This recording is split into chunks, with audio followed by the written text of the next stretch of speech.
Sports Talk going up on a Tuesday. Brendan Dworzinski and Dan Lucero here with you from 3 until 6 this afternoon. Thank you so much for stopping by and being a part of the show with us. We've got plenty to get to from the National Football League. Free agencies, legal tampering continues today. No new moves for the Chiefs today. There was one last night that we will touch on for the Chiefs defensive line. But what is next for the Chiefs? What position, what player are they going to work with next? Might that player be Chris Jones? And how is his next contract going to be impacted by the moves for Javon Hargrave and Daron Payne yesterday? So we'll talk about that, all the Chiefs news and notes coming up here in just a little bit. We'll also get to NFL free agency in general at the bottom of this hour. Some more major moves around the league, including another move, well, two moves by the Raiders. They added a slot receiver who averages like 9 yards a catch, and they traded away their tight end. In fairness, that slot receiver did help them win a game last year. That's true. He was a major part of them winning a game, in fact. So we'll talk about everything going on around free agency coming up later on this hour. We've also got some NCAA tournament to get to. The Big 12 got, what was it, 7 teams into the tournament? Mm-hmm. Could have had an 8th. I personally don't have a problem with Oklahoma State not getting in. I can understand why some folks do. We're going to rank who's got the best path to a Final Four, who has the hardest path to a Final Four among the teams in the Big 12, the reasonable teams. Now, outside of KU, who's got the toughest draw to make any kind of run in the tournament this year? We'll get to that coming up in the 4 o'clock hour. Michael Swain will also join us bottom of that hour for Jayhawk Weekly, brought to you by 23rd Street Brewery. As we get ready, my ring just fell off my hand. As we get ready for the NCAA tournament and KU's game against Howard and probably Arkansas or Illinois coming up over the weekend. We've also got our 580 Sports Talk headlines. We've got some game picks to make for tonight. The first 4 begins. We'll also have What Is Wrong With You and Random Question Tuesday, all on this edition of 580 Sports Talk. You can be a part of the show, as always, on the text line, 785-272-9429, and always on the YouTube channel comments. Sports on 580 WIBW is the name of the channel. The comment section is wide open. Our guy Matt already hopping in. Matt, great to see you. Everyone else who's watching, great to see you guys and hear from you as well. And again, we're here with you from 3 until 6 today. We're hitting the road starting tomorrow. We're leaving first thing in the morning because Dan and I are headed to Des Moines and the Wells Fargo Arena for rounds 1 and 2 of the NCAA tournament. All of our tournament coverage is brought to you on the Lewis Toyota Road to a Championship, located at the intersection of I-470 and Fair Lawn, right here in the capital city. Buy local, buy Lewis. But we'll get to more on the NCAA tournament coming up in a little bit. By the way, mentioning the first 4, when you fill out your bracket, do you pick the first 4 games? I do. I know that a lot of bracket pools don't credit you one way or another for picking those games correctly, but they are NCAA tournament games, so I endeavor to try and pick them correctly. I don't believe any of the 11 seeds are going to advance past the first round of this tournament. I don't think TCU is going to lose to either Arizona State or Nevada. Iowa State has a much better chance of losing to either Mississippi State or Pitt. I think Mississippi State's going to win tonight, spoiler alert, but I hope Pitt wins because Mississippi State and Iowa State might actually set the game of basketball back 30 years. They very well might. That game could finish, like, you could tell me any final score. You could say, like, yeah, 36-33. I'd be like, yeah, that makes sense. I have a disagreement with you about who is going to win tonight, and I believe that team is indeed going to make it to the round of 32. Okay. I think Iowa State is one and done this year. So we'll get to that coming up a little bit later on in the show today. And of course, we'd love to get your thoughts on who's going to win some of the big matchups, the Big 12's matchups, and very excited to share this with you as well. We were waiting for clearance yesterday to talk about it, but we can't officially right now. If you head to our website, 580WIBW.com, I'm looking at the page right now. On the left-hand side of the page, you will see a green square that is labeled Basketball Mayhem. That is our bracket challenge competition through Alpha Media and Alpha Media Topeka. It is free to enter. It is $0.00. So go to the website, click on that. Now, you do have to put in your email address. You have to sign up for it, but it is 100% free. You get to fill out your bracket, every single pick, not including the first 4, your national champion, all of that, and you can compete with other listeners and with myself, with Dan, with Jake, with Fulton. All of us are going to compete as well, see how your bracket can match up against ours. And if you get a perfect bracket, it never happened, but if you did get a perfect bracket, you win $1 million. How freaking cool is that? Free to play. There is literally no risk and all the upside in the world. You don't get a perfect bracket, you might still beat us. If you don't beat us, well, hey, you just had some fun. And if you go all the way 100% perfect, 63 for 63, you win $1 million.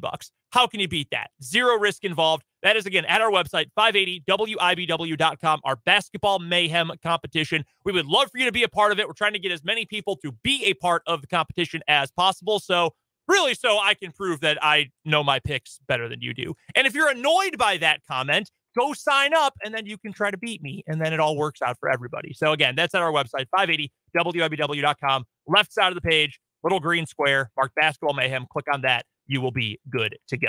Just put a link into the YouTube comments as well for those of you who might be watching on the YouTube, might want to jump in that way. That'll take you right to it. Perfect direct line to get right there. So again, we'll talk more tournament coming up later on in the show today, but we're going to start with the NFL, with free agency, and with the Kansas City Chiefs. They did make one more move yesterday after the deal to get Juwan Taylor. They're bringing back Turk Wharton, one-year deal. He missed all of this past season, or did he get hurt week 1? Week 5, I think it was. Oh, was it that late? I thought it was even earlier than that.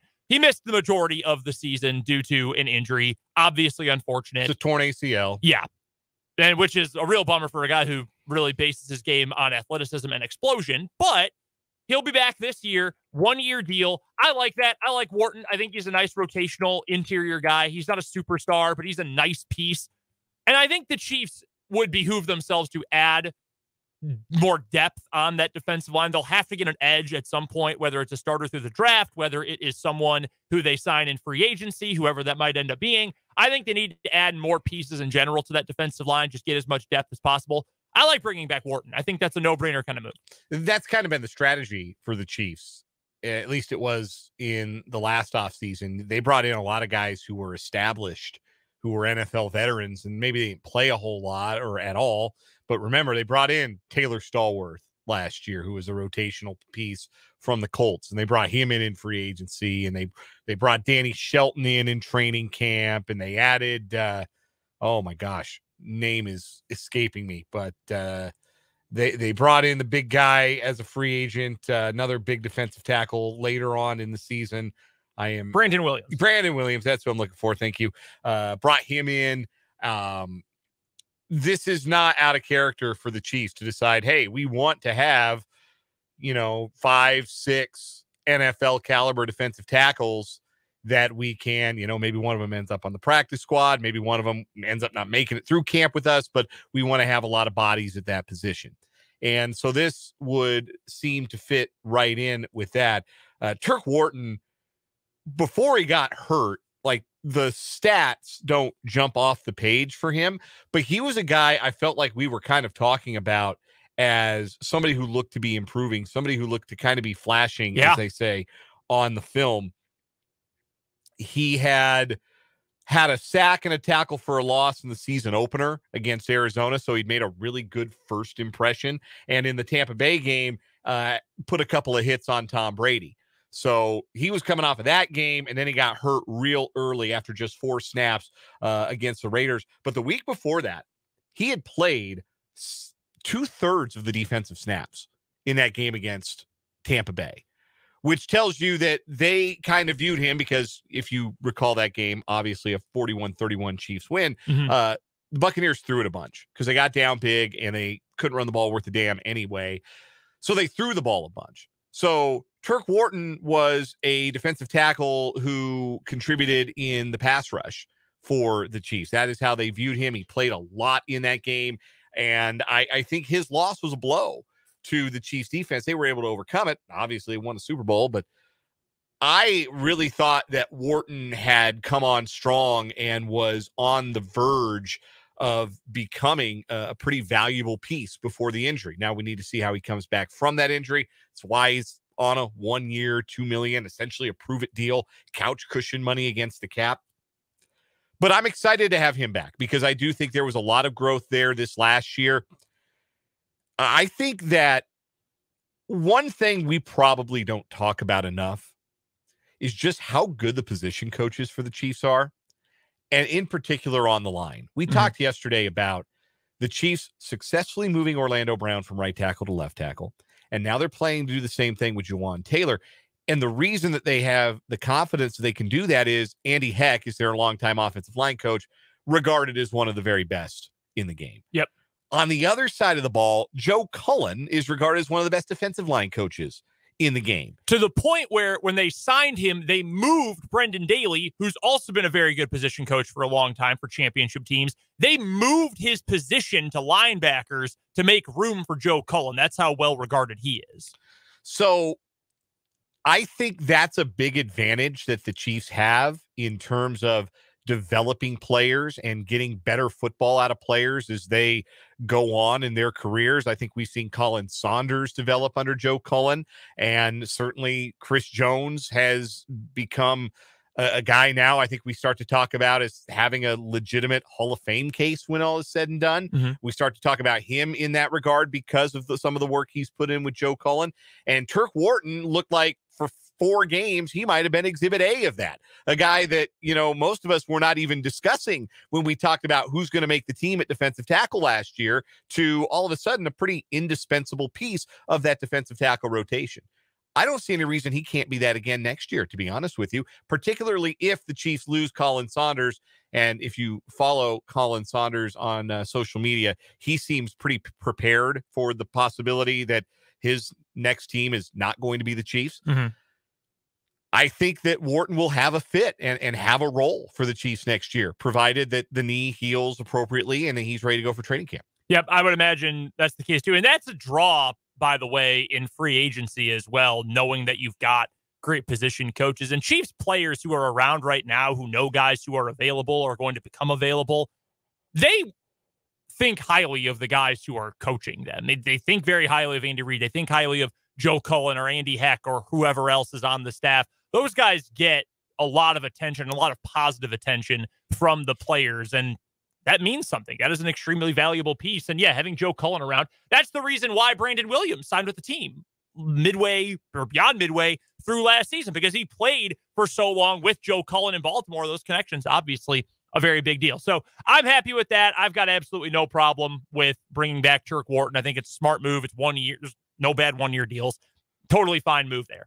The next question is, what is next for the Chiefs? What is the next priority? What's the biggest priority remaining? And when you're talking free agency, again, I think you need to add help on the edge. I think if you could find the right piece at wide receiver, that would make sense. DJ Chark is still out there as an example of that. I think we both thought that would be an interesting piece for a year or two. So what is the next thing?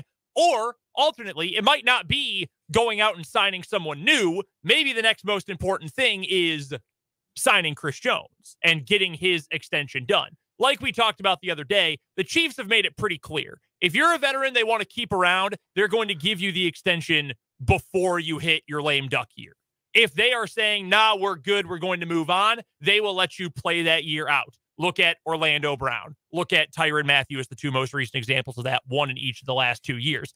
I think Jones is going to get another deal. I also thought certainly Tyrann Mathieu was going to get another deal. So it's hard to know for sure, but Tyrann Mathieu was good his final year with the Chiefs. He was not great, and he was hardly the honey badger anymore. You could see the decline coming. Very clearly. And I don't think that's the case with Chris Jones, not the year he's coming off of. No. So I think that might be the next most important move. So we'll address both of these. I'll ask you the question. Which is more important, finding more pieces through free agency or getting the Jones deal done? I think the Jones deal getting done is most important because that's going to be the thing that informs how much salary cap room you really have moving forward.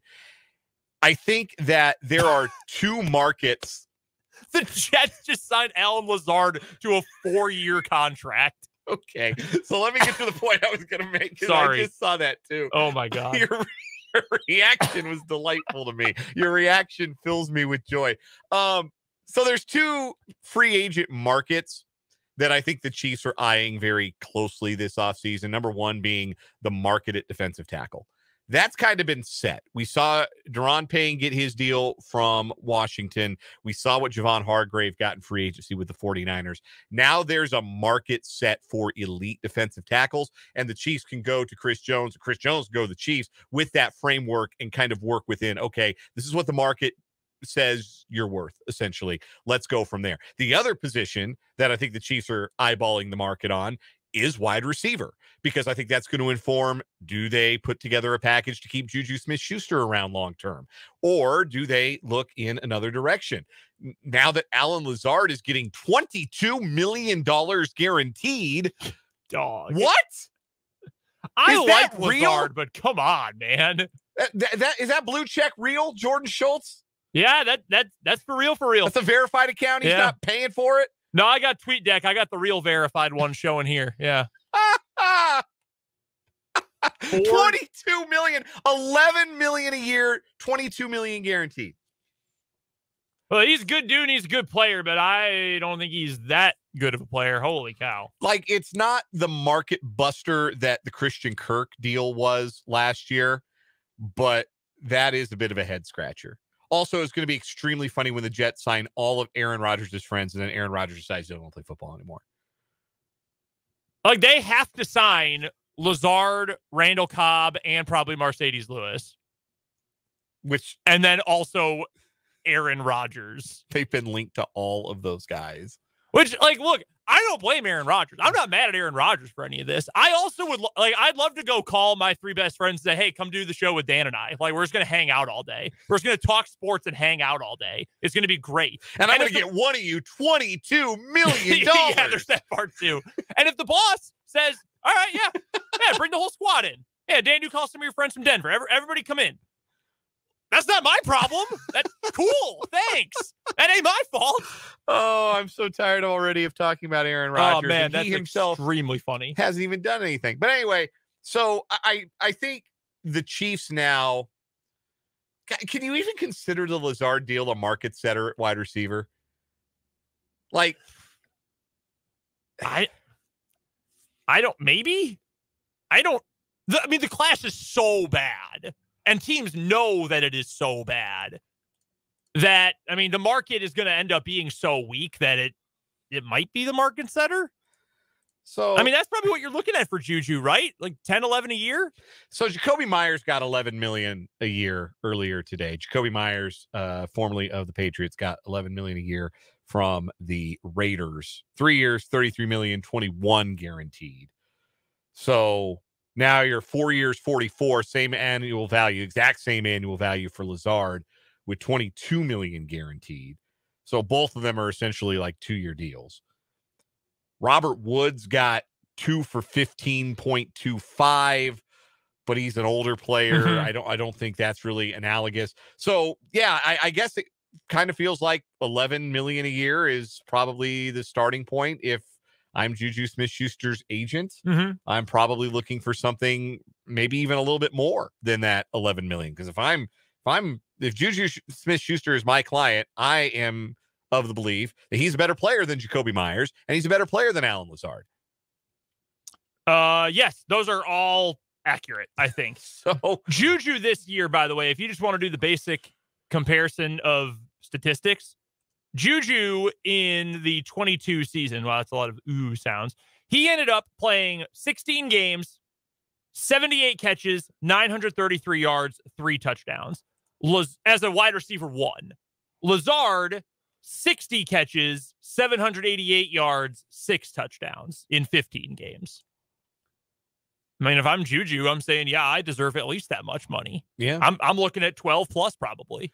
I think the Chiefs can make that happen, though. I think they can, too. Especially with whatever the Jones deal looks like. Yeah, and I absolutely think they can do both of those things if they really want to, but they may look at that wide receiver market and say, okay, this is a little bit too rich for our blood. Let's maybe take another crack at finding a veteran who will come in on like a Justin Watson type of deal, or maybe bring Watson back and then look towards the draft, 2nd and 3rd rounds for that spot. There's not a lot of like first round wide receivers this year. We've talked about this, but there are a lot of day 2 wide receivers that could be really appealing potentially to the Chiefs to add to what is a young position core there. But again, just to put a bow on my point, I think the markets that are the most important to the Chiefs have started to set themselves. And you'll note that the best organizations, the consistently successful organizations, they aren't the ones that go out and set the market. Mm-hmm. They're the ones that adapt to the market and then go get the player that they want or keep the player that they already have. And that's what the Chiefs are doing. It's a good spot to be in. And already having the majority of your core locked in together certainly helps. The Chiefs don't need to get a Chris Jones deal done to know what they can probably spend in free agency, but it wouldn't hurt to probably get that locked down ASAP. You look at what Javon Hargrave got yesterday. You look at what Daron Payne is getting as well in Washington. I know Jake said he thought that Hargrave deal was going to be good for Jones. The Payne deal is more so what you have to pay attention to because he is the second highest paid defensive tackle in the NFL and the only one at that number not named Aaron Donald. Chris Jones is better than Daron Payne. Daron Payne's a good player. Mm-hmm. Chris Jones is better than Daron Payne. So that's the deal that I think informs you what a Jones contract would look like. Chris Jones isn't even, what is he, 29? I think that's right. I think he's 29. Yeah, I would imagine that is a similar number to what Jones will end up getting. And I think you'd probably, 3-4 year deal. Maybe it's a 3-year extension versus a brand new contract. But I think getting that done would behoove the Chiefs because then they know for sure. And you're opening up money without having to instantly go into restructure Patrick Mahomes mode. Because that's there. That's available to you. You don't have to get clearance for that. You don't have to do anything. You just do it. But I think if you can avoid that, you'd like to avoid going to the bank of Mahomes. Because at some point, the loan does come due. Yes. And if you can make that a smaller loan at the end, 8 or 9 years from now, I think that's obviously what you would prepare to do. Or prefer to do, I should say. We'll have more on the moves all around free agency coming up a little bit later on this hour. Man, $22 million guaranteed. Holy cow. I mean, good for Allen Lazard. He's a good player. He is a good player. But they already have starting receivers there. I don't know. Yeah, I don't know. They've got Elijah Moore and Garrett Wilson. Garrett Wilson, we know is good. He was the offensive rookie of the year. Yeah. I would not be surprised if Elijah Moore is a Packer by tomorrow, though. Seriously, I would not be surprised if that's a built-in part of a Rodgers trade. 2 or 3 draft picks in Elijah Moore. Well, yeah, because Rodgers is demanding that you sign every receiver he ever had with the Jets. Jake Kumaro is going to get a call. I'm sure there's a phone ringing somewhere in Riley County. Jordy Nelson, hey, interested in a comeback? Spencer Havner is getting a call now. That's so funny. Is Robert Tonyan a free agent? Yes. He literally is, and they're very close. I would imagine he's going to get a look. All this for a quarterback and not even sure he's still the guy you do all this for. Yeah, Jets fans are going to hate him. This time next year, Jets fans are going to hate Aaron Rodgers unless they win the division. They are going to hate him. It doesn't feel like a thing that's going to go well for the Jets. And not just because... Which is something you could say about the Jets every offseason. Not just because nothing ever goes well for the Jets. So funny. We'll get to more NFL later on. Right now, though, we'll get to a quick break. Play a Random Question Tuesday next on 580 Sports Talk.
YouTube comment section popping off. If you haven't subscribed, go check us out on YouTube. Sports on 580 WIBW is the name of our channel. Comment from Sam with some thoughts on the first 4 games coming up tonight.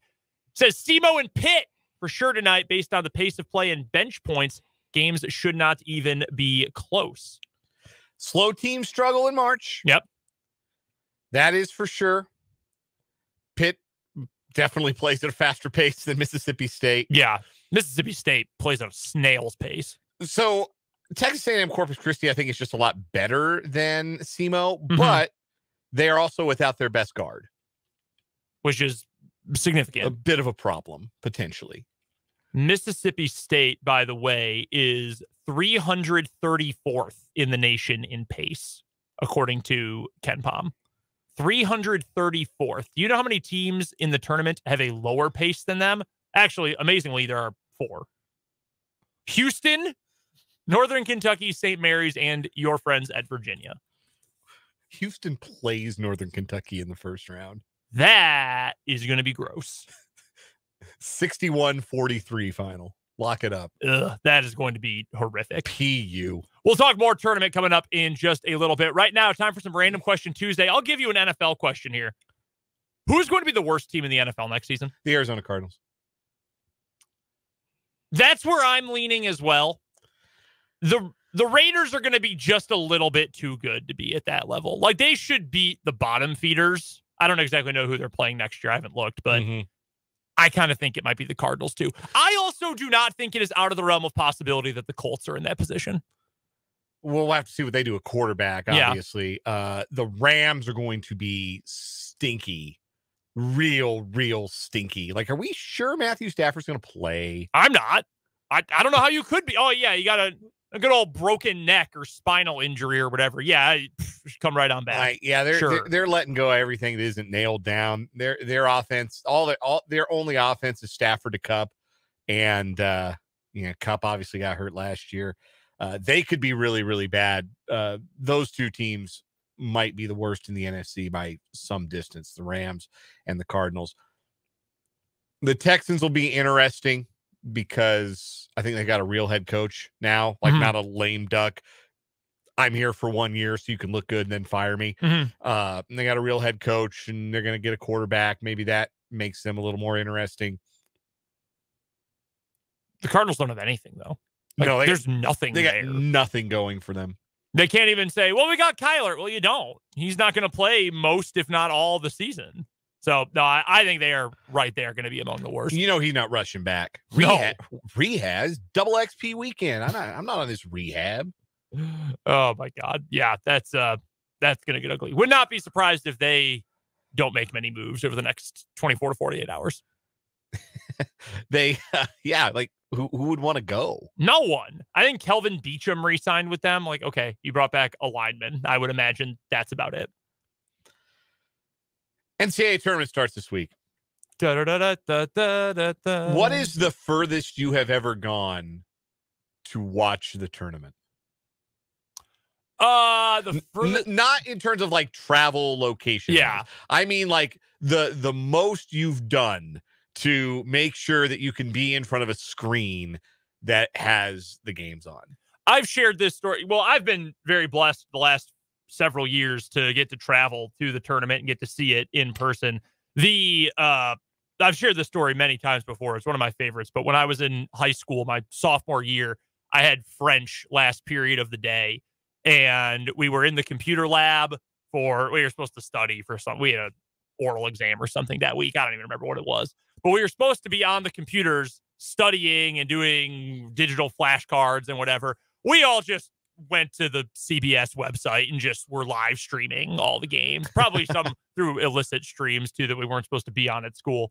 And we're perusing all of them. It's a few of my good friends and I.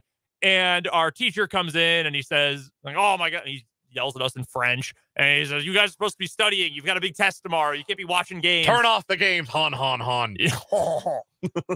And then we said, no, wait, but Sam, it's Louisville versus Morehead State, and Morehead State's about to win. There's only 10 seconds left or whatever. The Kenneth Fareed Morehead State game, yeah. And they're about to win. They're about to pull off this huge upset.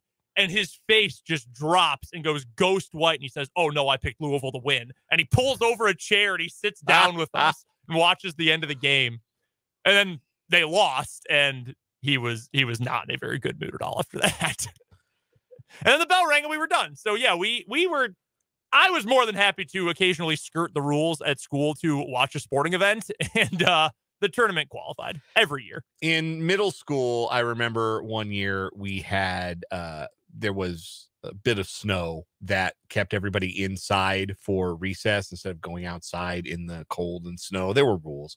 And it happened to be one of the first 2 days of the NCAA tournament. And there was a TV in the cafeteria where we're all eating lunch and spending our entire lunch.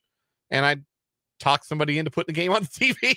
I said, "You could put the game on. We're not doing anything else." Right. And so, yeah, we had like 2 full tables of people gathered around. I don't even remember what year this was, just watching the tournament. Also, my senior year of high school, I was the sports editor for our student newspaper, the Grandview Chronicle. We were scheduled to release our paper in March, the same week as the start of the tournament. So I said, well, what if we just did like a tournament like insert? And we did not just do an insert. Oh, no. We laid out the bracket in the middle, right? I had 3 guys on my staff. 2 of them were at my wedding. These are guys who are still my friends to this day. We each took a regional. We made our picks. We broke down each game. We broke down each region on the front page. We broke down our picks to win it all on the back page. We got pictures. We subscribed to Getty Images specifically so we could buy pictures. And it was not an insert. It was a wraparound. I stole the front page of the March Grandview Chronicle. This was the senior year, so 2004. I commandeered the front page with a 4-page wraparound about the NCAA tournament. I bet it was one of the most read issues of the year. Best thing I ever did in newspaper journalism and page design, and in my crowning achievement, truly. I just remembered when it was the same year as my sophomore year, I found some text service that you could, say score. You could just text it scores, and it would send you all the tournament games that were going on just as an SMS message to your phone. So I remember sitting in class and I would just look up and scores. And then my phone would buzz 15 seconds later and I would take a look. I was not going to miss these games. I couldn't necessarily watch them all the time, but I'm going to see the scores at least. I was maybe, holding on to some cash for some people that all happened to be at the same time, right? I had business to conduct. I may have had like a Ziploc bag full of 20s in my backpack. I was running a business here. Got to stay on top of the product. And a crowbar, right? Right. So this is a very funny story. I don't remember if this was 7th or 8th grade. I think it was 8th grade. That would have been the 3rd year my friends and I had done a tournament pool already. And it was, I think at the time it was $5 or $10 we did. And it was that Monday of the tournament, and I was sitting in class, and I wasn't going to say anything because I didn't want my homeroom teacher to be like, "Why are you collecting money from your classmates? And what is all this paper rustling around in your bag?" Like, didn't want to say anything. Right before the end of homeroom, that Monday, someone comes from across the room. No one else is speaking. Goes, "Oh, Brendan, by the way, I have my $10." Dog, are you kidding me? And of course, our teacher says, "Whoa, $10 for what?" I was like, he owed me. And I tried to get, like, how does an 8th grader lie? Like, I didn't know what to say. So I got it all confiscated, and I had to fill it. I think I paid for 2 or 3 people who had their money confiscated. Oh, that's tough. It was awful. Worst homeroom teacher ever. She could have contributed if she wanted. Yeah, you fill out a bracket, Miss whomever. What was it? Bernstein. That was her name. She always had the lights off. All times she had the lights off in her room. It was like a bat. It was very odd. Yeah, maybe some slight degenerate tendencies in Park Junior High School in 2008 or 2009. That would have been. Maybe. Good thing is it's all out of your system now. That's right. We got to take a quick timeout. We'll talk some more NFL free agency after this on 580 Sports Talk.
Brendan and Dan here with you on this Tuesday edition of 580 Sports Talk. We'll talk plenty of NCAA tournament coming up next hour. Michael Swain is going to join us. We'll talk about the Big 12 in the NCAA tournament. And, of course, all of our tournament coverage is brought to you by Lewis Toyota on the Lewis Toyota Road to a Championship. With a large Toyota certified inventory, they are your hometown dealer. That's Lewis Toyota at the intersection of I-470 and Fair Lawn.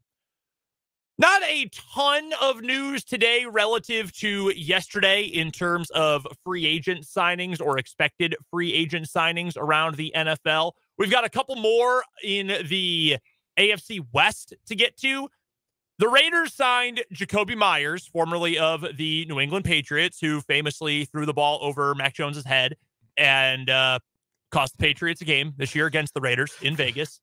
Threw it over Mac Jones's head or threw a game-winning touchdown pass to Chandler Jones? Yeah, I guess that's maybe the more accurate way to put it. He's a fine player. He was probably the third or fourth best receiver available on the market. They also traded Darren Waller for a compensatory third-round pick. It's going to be pick number 100 in the draft, which is one of the compensatory picks at the end of the third round. If that pick sounds familiar to Chiefs fans, it should, because that's the pick they sent to the Giants for Kadarius Toney. So essentially the Giants traded Kadarius Toney to get Darren Waller. Okay. Yeah, sure. I guess. They like, who played tight end for the Giants last year? Quick, on the spot. Did they have a dude named Bollinger? Daniel Bellinger. Daniel Bellinger. Bellinger. Giant, yeah. I gotta feel like there might have been one other guy I recognized, but probably not. Mark Bavaro. Lawrence Cager, who was previously a wide receiver. Yeah. He ate a couple extra biscuits and moved to tight end. What was that line from Booker McFarland? He's one Popeye's biscuit short of a tight end. Said about Kelvin Benjamin.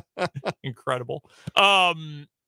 Yeah, I don't get this for the Raiders. Well, I guess I do if they just want to burn the whole thing down and restart. But you just signed Devontae Adams a year ago to a massive contract. You just gave $72 million to Jimmy Garoppolo. You still have Max Crosby around. What are they doing? Especially because Jimmy G loves throwing to tight ends. Yes, he does. You would think that having a target like Darren Waller at tight end might be really appealing if you're going to roster Jimmy Garoppolo as your QB1. But maybe Josh McDaniel has other plans for his tight end position. Maybe he's on the phone with Rob Gronkowski as we speak. Who can say? Maybe he's got some other friends that Ben Watson. Sure. Some other pals that he would like to bring aboard and vibe with in Vegas. I can tell you that it's not really going over well with the stars of the Raiders, particularly Josh Jacobs, who not 10 minutes after the trade of Waller was starting to make the rounds on social media, tweeted, and I'm quoting here, bleep sad FR, which is short for real. Yeah, word that rhymes with it's. Yes. Sad for real. It's sad. Poop sad for real. By the way, some other options at tight end for the Raiders. They could go with Michael Hoomanawanui, a.k.a. Illinois Mike, formerly played for the Patriots. Yeah. James Devlin was a tight end / fullback for the Patriots. He is probably available at this point. Any former Patriot who wants to still play, you can go to the Raiders and play for Josh McDaniels. He will happily bring you on board. I just don't get it. I love that move for the Giants. Even if Waller can't be on the field for 17 games, you can get 12 or 13 out of him. I think that's a good deal for them. Yeah, that's what you have to wonder at this stage with Waller, because he missed so much of last year with injury. But when he's on the field, he's still really productive, and it represents an upgrade for the Giants over the anonymous dudes they were rolling out there at tight end. And again, I think that would probably be advantageous when Daniel Jones is your quarterback and you're throwing a lot of short stuff, check down, stuff into the flat. Tight ends are pretty nice safety valves in those kinds of offenses. So they got themselves, I think, a pretty good one in Darren Waller.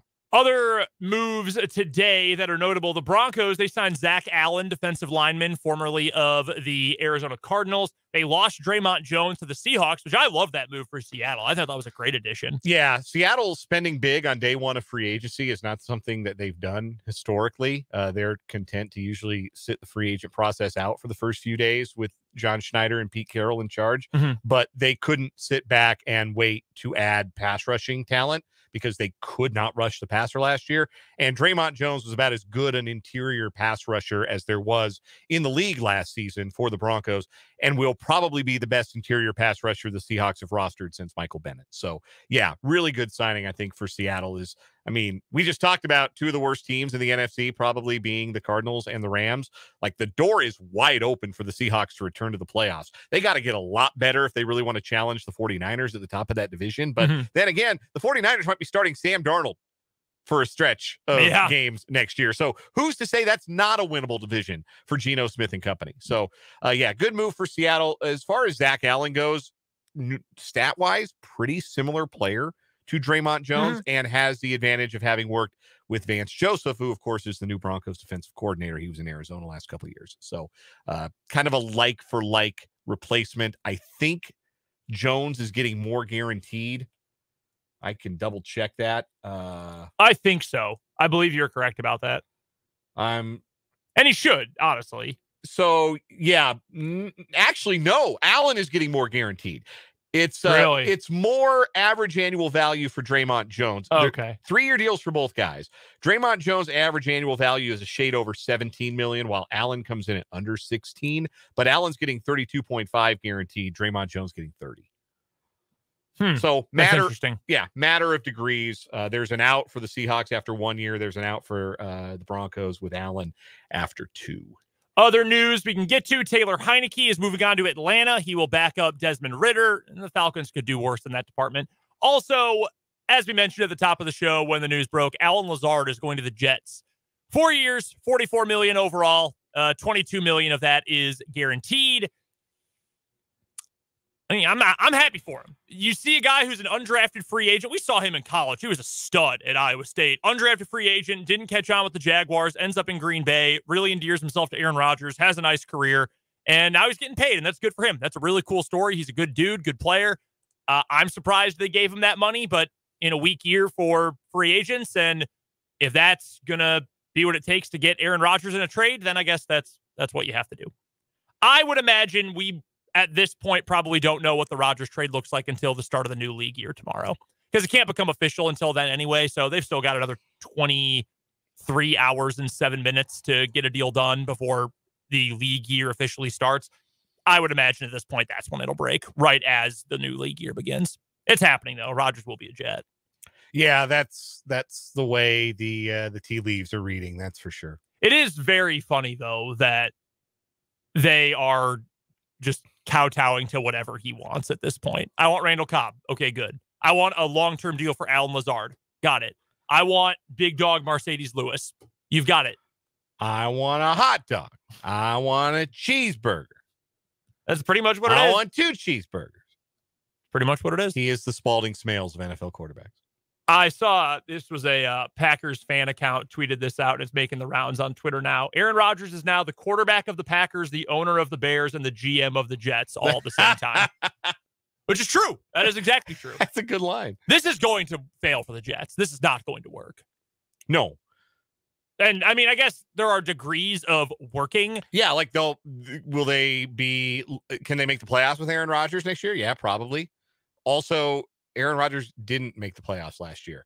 And now you're importing in his receiver core that was never good enough for him in Green Bay. When last year such a major story was the wide receivers aren't good enough. And now you're going to add multiple receivers from that group. Except the ones who are my pals. Yeah. Again, if I was Aaron Rodgers and I knew I could get away with it, even if I didn't know that I could get away with it, I'm going to ask. Sure. Why not? That is the overarching storyline of this offseason, whether it's Sean Payton just signing every former Saint he's ever seen, or Josh McDaniels doing what he's doing, or Aaron Rodgers convincing the Jets to sign everyone who he's ever shared a locker room with and can stand to talk to. This is the offseason of vibing with your boys. And that sounds great. I would want to do the same thing. I have no problem with that at all. I'm just glad it's not my team that's going to be paying all that money. We've got to get to a break for our national and local news coming up at the top of the hour. But when we return, we'll talk some NCAA tournament. How does the Big 12's collective draw fare compared to other conferences? We'll also talk to Michael Swain, and we'll get to what is wrong with you. Don't forget to text us at 785-272-9429, and you can hit us up on YouTube in the comment section as well. We've got 2 more hours to come on 580 Sports Talk.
the 4 o'clock hour of 580 Sports Talk. Brendan Dorzinski and Dan Lucero here with you. Thanks so much for swinging by on this Tuesday afternoon.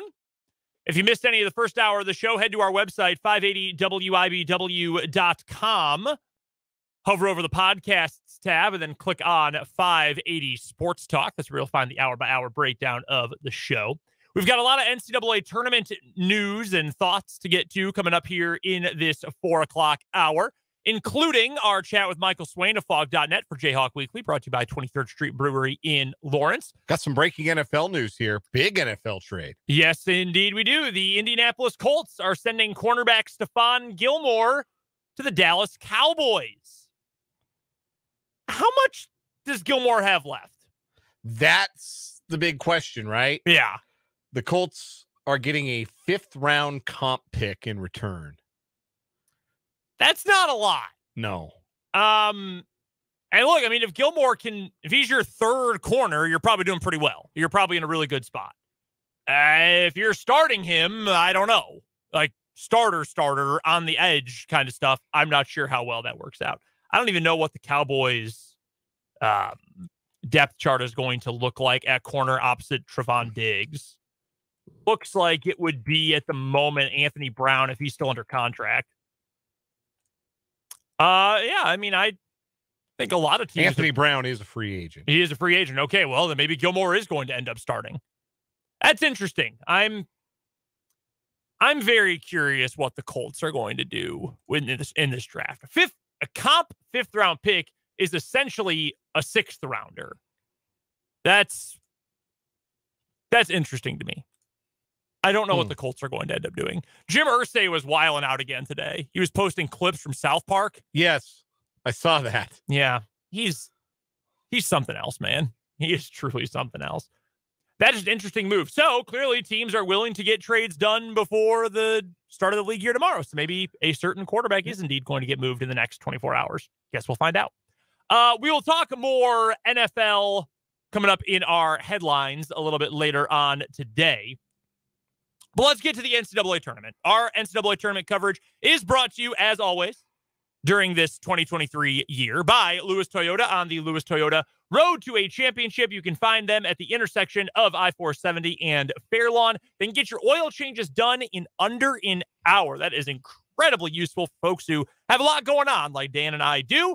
And again, you can get that done and so much more at Lewis Toyota at the intersection of I-470 and Fairlawn. And they sponsor our Lewis Toyota Road to a Championship. Don't forget, by the way, before we get to the Big 12 here, I do also want to mention that over at our website, 580wibw.com, on the left-hand side of the homepage, you will see the green box for the Basketball Mayhem Bracket Challenge. It is free to play, free to enter. It costs you absolutely nothing but an email address to sign up with. That is it. Just enter your email address. It'll make you give a password. That's fine. Just log right in. You'll be able to fill out all of your picks. You can compete against me, against Dan, against Jake, against Fulton, and against so many of your other listeners who listen in to the Sports Voice of Kansas, 580 WIBW. You can check out the leaderboard. And, if you wanted to brag against us or whoever else, you're able to do exactly that. And if you get a perfect bracket, you will end up potentially winning $1 million. And something else fun about this bracket challenge is maybe your first draft of your bracket sucks. Maybe you picked a bunch of upsets and they didn't happen, and it was a very chalky bracket. Or maybe you picked a very chalky bracket and there are a bunch of upsets. The good news is we're going to open this contest back up at the round of 16. So, yeah, obviously you won't win the million for the perfect bracket, but you'll have another chance to compete when we get to the round of 16. So it's a great contest. We encourage you again to join it. We posted a link earlier today in the YouTube comments. If you're at your computer, 580wibw.com, the green graphic on the left side of the page, very hard to miss. Yes. So please come join it. It is free to play, free to enter, and you have a chance of winning upwards of $1 million. That is pretty darn cool. We've got a couple other people who have just joined in the last hour too. So thank you to everyone who has signed up. And again, we would love for you to do so. Go find that at our website, 580wibw.com. Dan put a link to it in the YouTube comments as well if you want to go check out the YouTube stream, and we'll tweet it out as well. It's already on the Sports on 580 Twitter account right now. The Big 12's draw for the NCAA tournament. By the way, have you finished your handwritten bracket? I have. Again, white balance in this room, absolutely terrible, but it is finished. It is done. Who do you have as your national champion? The Arizona Wildcats. Arizona Wildcats. That is interesting. I do not have Arizona making it to the second weekend. I have them out in the second round. I think you're a crazy person. I just happen to like Utah State quite a bit. Love me the Aggies. I've trusted the Mountain West too many times in the NCAA tournament. That's entirely fair. I'll never forget the one year I had New Mexico in the Final Four, and Steve Alford lost in the first round to, I think it was the Ivy League champs. I think he lost to Harvard. Oh, man, that is very funny. I've got Kansas winning because, of course, I do. Again, this bracket, as is over on our bracket challenge. Although I only have them winning one game. I'm tempted to flip Maryland and West Virginia. My system, I've developed a betting system for the tournament, likes Maryland way more than West Virginia. Way more than West Virginia. Interesting. So, I don't know. But Maryland has also been god-awful away from home this year. They were undefeated, I believe, in Big Ten play at home. They sucked on the road. They had one road win in Big 12 play or Big Ten play. Unbelievable. Anyway, as for the Big 12 itself, I could talk bracket stuff and breakdowns and whatnot all day long. The Big 12 ends up with 7 teams in the tournament. They get a 1 seed in Kansas, a 2 seed in Texas, a couple 3 seeds in Baylor and K-State. Those are your top seeds among the league. TCU got in. West Virginia got in. Who am I missing? Iowa State. Iowa State got in. They're a 6. That's right. I forgot because I have them losing to Pitt in the first round. I do not think they're going to go very far. Did the Big 12 end up as a whole getting a reasonably favorable draw? Or is this going to be the hardest road for someone in the Big 12 to continue the streak of conference champions winning the NCAA championship? You know, I wouldn't say they got favorable draws. I think Baylor got a very tough draw as a 3. Mm-hmm. I think that Kansas, we've obviously talked about it yesterday, that their road might be the toughest for any 1 seed ever, at least in terms of some of the analytics. It is the toughest bracket for a 1 seed ever. TCU, I think, has a potentially tough draw. Kansas State does not have an easy draw by any stretch of the imagination as a 3 seed. You don't feel like, oh, yeah, that's definitely a favorable matchup against even the 6 seed, never mind the 2 seed. So, no, but again, that's a function, I think, of just how much parity there was in college basketball this year, where you kind of feel like all the teams at the top of the seed list are varying degrees of pretty good. And I think how much you trust the Big 12 teams might just be a reflection of how much you trust the Big 12, how much you think that the crucible of the conference prepares you for the month of March. I said this cross-talking with Mike up today. If KU gets to the Final Four, they're winning the national championship because they are the best team in the country if they do that. If they're able to get through a bracket that also includes the best 8 seed in Arkansas, possibly UConn, maybe Gonzaga or UCLA, they're going to win the national championship, in my opinion. The one team that does have an easy draw, at least in my opinion, Texas has an easy draw. The Midwest region is not difficult in the grand scheme of things. You know, I don't think that's a very good 3 seed in Xavier. I know they've had a great year, but they're down one of their leading scorers, Zach Fremantle, averaged 16 a game. He's not going to play in the tournament. That's a problem. So if Xavier has trouble, but then if they have trouble, who would Texas play in the Sweet 16? Iowa State or Pitt or Mississippi State? Then don't think Texas would have too much of an issue with those teams. Yeah, I like Texas's draw a lot. And then Houston's at the top of that bracket, and a lot of people think Houston is not all that good, even though they are a 1 seed because they play a bunch of like YMCA programs, tomato cans in their conference tournament. Outside of Kansas, who is the toughest draw? Of the Big 12 teams? Of the Big 12 teams. I think it's Baylor because Baylor can't guard and Creighton can score. And that is not a very inviting 3-6 matchup, I think, for Baylor right out of the gate. I mean, Creighton can really score the ball all three levels. I think that's a bad matchup for Baylor. Yeah, I think Baylor's got the next toughest after KU. I know some people who like UCSB in that first round matchup. Yeah, I've seen that too. And honest to God, I don't necessarily hate that matchup either. Baylor cannot play defense. They cannot guard. Their defense somehow got worse by bringing back Jonathan Tchamwa-Tchatchoua. Like, that shouldn't happen. That should not work that way. So I think Baylor, I'm with you. They have the toughest matchup right after that. I don't think K-State's is awful, to be completely honest with you. Like, Montana State, I know Jake was telling me earlier that, Montana State, they get a lot of turnovers and they've got good defensive ratings or whatever. I was bumping my guy a little bit earlier. My best friend, Evan, best man, I bring him up all the time. He has his own bracketology bracket matchup site he's running now. He has K-State as the second biggest favorite of any of the 3 seeds this year. His number's not worried at all about K-State versus Montana State. And frankly, I am not either. Montana State, I think, they are one of the worst offensive teams in the entire bracket. Not very good. So the worst offenses, according to Ken Palm in the bracket. Texas Southern is the 330th in the country. Southeast Missouri State is 263rd. Northern Kentucky is 217. Howard is 204. We're all 16 seeds right now, right? Mm-hmm. UNC Asheville is a 15 seed at 195. And then Montana State, the 170th ranked offense in the country, according to Ken Palm. Not very good. No, one of the worst offensive teams. I just don't think they have the firepower unless they do get to the free throw line a lot, but I don't think that's going to be a massive factor.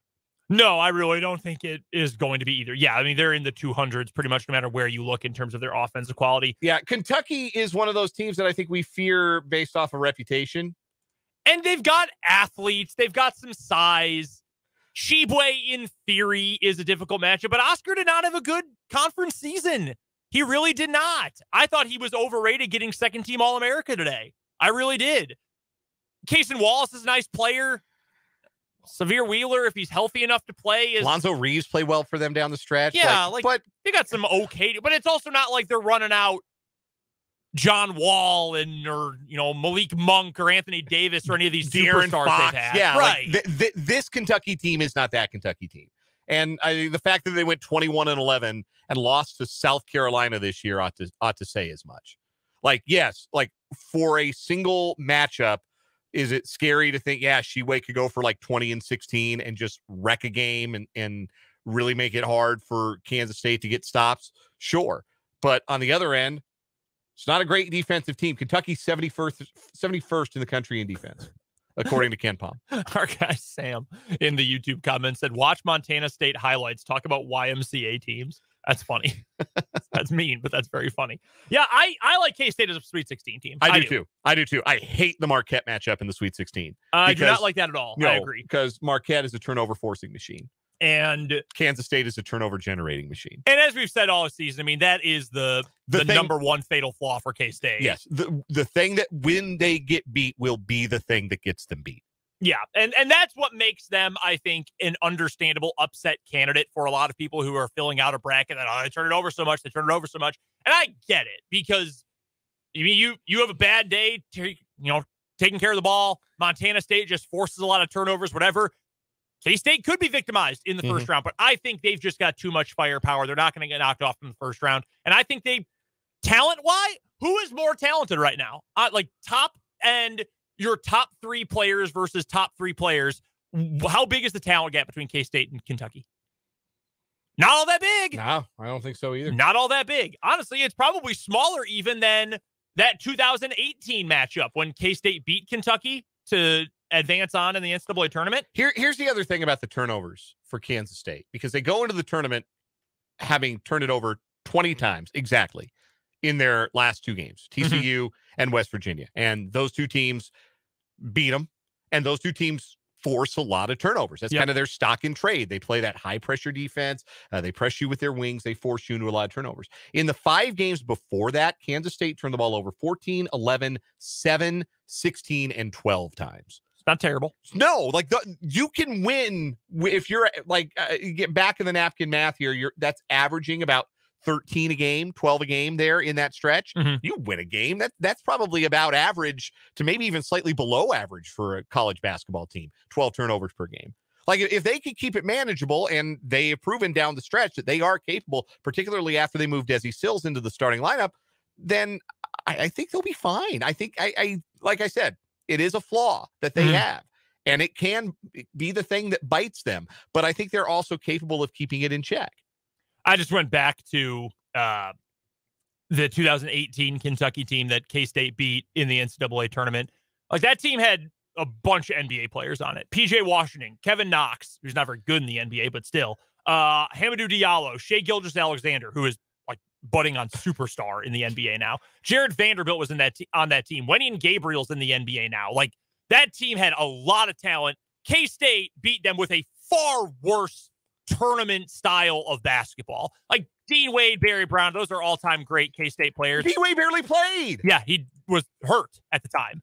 Like, the gap between the talent that year for Kentucky and that year for K-State, bigger than this year for Kentucky, this year for K-State. And that's not the be-all, end-all, but K-State plays a more tournament-ready style of basketball now. Kentucky does not have that overwhelming coaching or talent advantage. I like K-State in that matchup, should they get it. So I don't hate this run for K-State that could possibly face them. They won that. Like, Kentucky team had like dudes built like the Monstars, and K-State beat them. Dean Wade scarcely played in that game.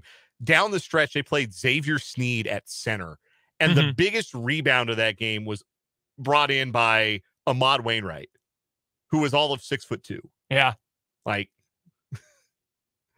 We've seen K-State out tough Kentucky not too long ago. And this is a Kentucky team that can very much be out toughed. And I suspect that, especially given the way they lost in the Big 12 tournament, this is not a Kansas State team that if they go home, it's going to be because somebody else wanted it more. Somebody else was tougher than they were. No, I would agree with that 100%. I think I asked you this yesterday, but who is your Final Four? My Final Four is Arizona, Duke, Houston, and Kansas. Why Houston over Texas? I mean, at some point, the numbers don't lie, right? Like, Houston's been number one in all of the metrics all year long. And I think that, so Texas got hot here late, right? And they won the Big 12 tournament. And one of the reasons they won the Big 12 tournament is because they got really good play from the post. Dylan Dessou was the most outstanding player of the tournament. Christian Bishop played really well, but those performances came against, because those guys weren't really factors against like Oklahoma State, but they bullied TCU, who's not a big team, and they bullied Kansas, who's not a big team. And I think didn't have their best defensive player, and didn't have Kevin McCullough, who could have helped them rotationally defensively a lot. Houston, I think, would be able to minimize the impact of Texas's bigs. So then you're looking for, like, Texas's guards have to make a lot of shots. Which they are capable of. They are, but I think Houston's guards are too, particularly if Marcus Sasser's healthy. And there's a lot of belief that he will be. Yeah, and I assume he is going to be healthy at this point as well. I've got Texas over Houston in their Elite Eight game. I can see the argument for Houston. I really can. And I didn't love putting Texas there because, like I mentioned earlier, I don't really trust Rodney Terry. And how far can a player-coached team go in the tournament? I don't know. That's, I think, a fair question to ask, because I don't really think that Rodney Terry's all that great of a coach.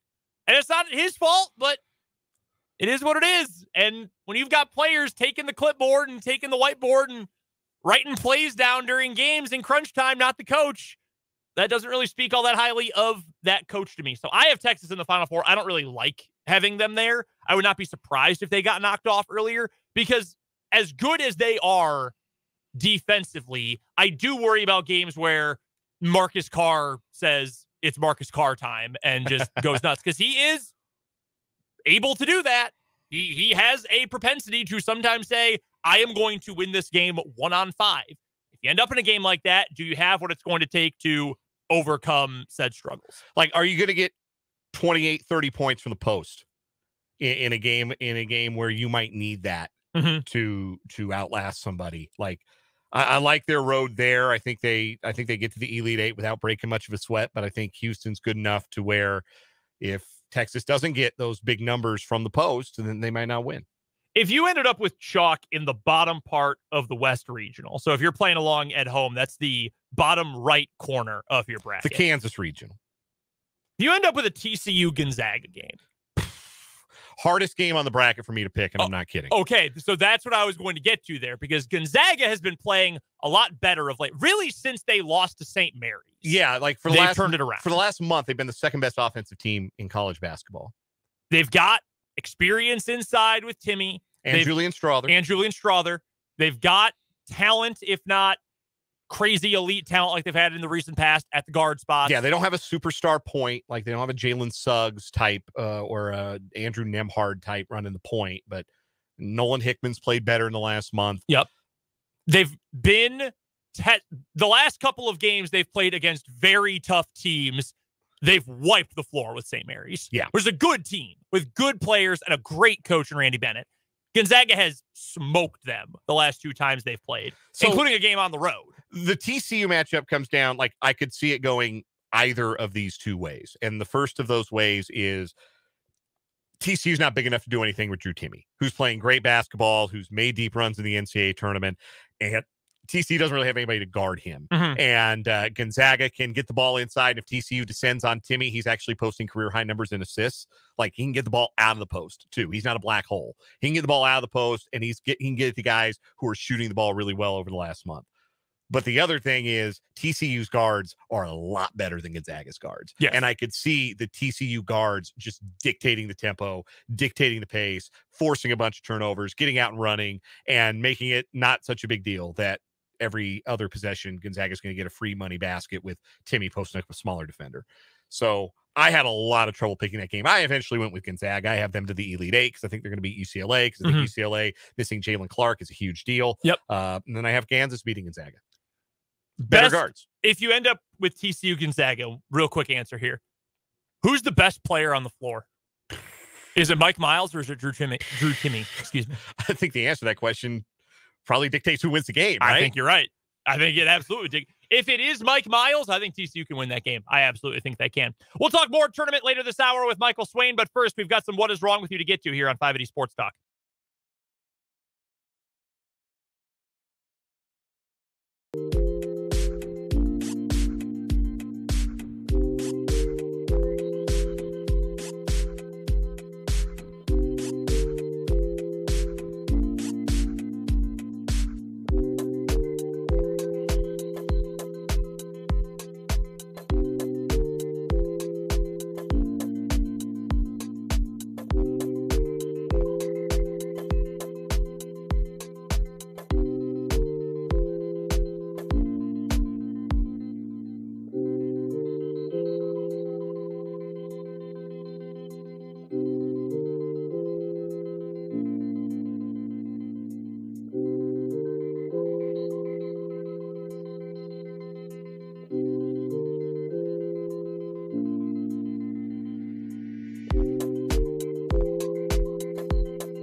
Let's find a new daily winner, shall we, in What Is Wrong With You, before we get to Jayhawk Weekly with Michael Swain on 580 Sports Talk. The Crab Caper is our current weekly winner.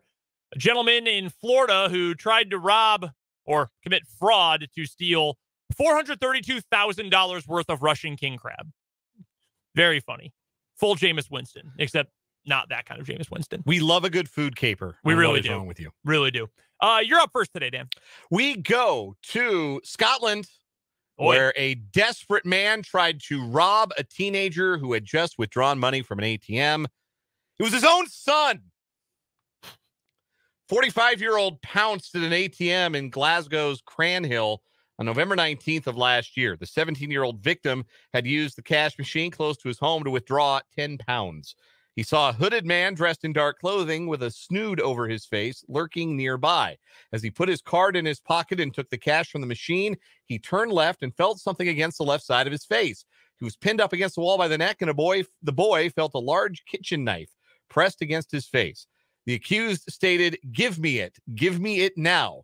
The victim instantly identified his dad from his voice and his eyes and said, stunned, "Are you serious? Do you know who this is?" The attacker replied, "I don't give a bleep who it is." The victim pulled down the snood, revealing his dad's face, and said, "What are you doing?" The man responded, "I'm sorry, I'm desperate." His son fled the scene and told his gran of his ordeal before police were alerted. The robber was later arrested at his home, initially denied being the culprit, but he later stated, "I didn't know it was him at the cash machine.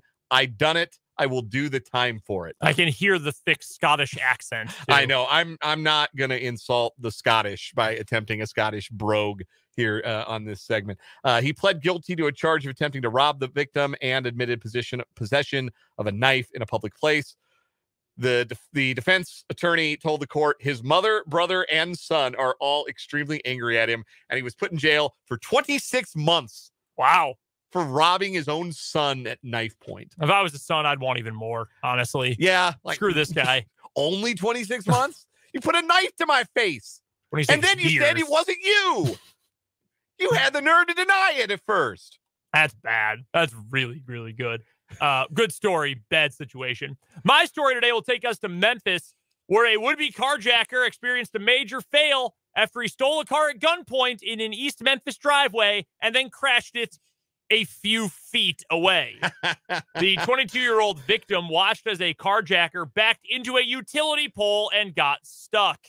The victim's mother, who did not want to be identified, said she and her husband pulled into the driveway on Reese Street moments after the carjacking and crash. She said the carjacker was forced to leave the 2006 Honda Element behind and ran off. What are you doing stealing a 2006 Honda Element? Clearly they need it. The way the driveway dips down, the back wheel lifted off the driveway and he couldn't get it unstuck. It took 3 of us to push the car out, the woman said. There's a great visual here. And yeah, he just drove into a pole, got stuck on the curb and couldn't drive away. The victim's mom said her son pulled into the driveway around 8:30 Friday when a man opened his car, pointed a gun at him, and told him to get out of the vehicle and hand over his keys and wallet. She said the carjacker was trying to back out of their tricky driveway, rolled down the window for some reason, and that's when her son realized the carjacker's gun was missing a barrel, and he reached in and punched the carjacker. That caused him to clip the side of their house and back into the pole.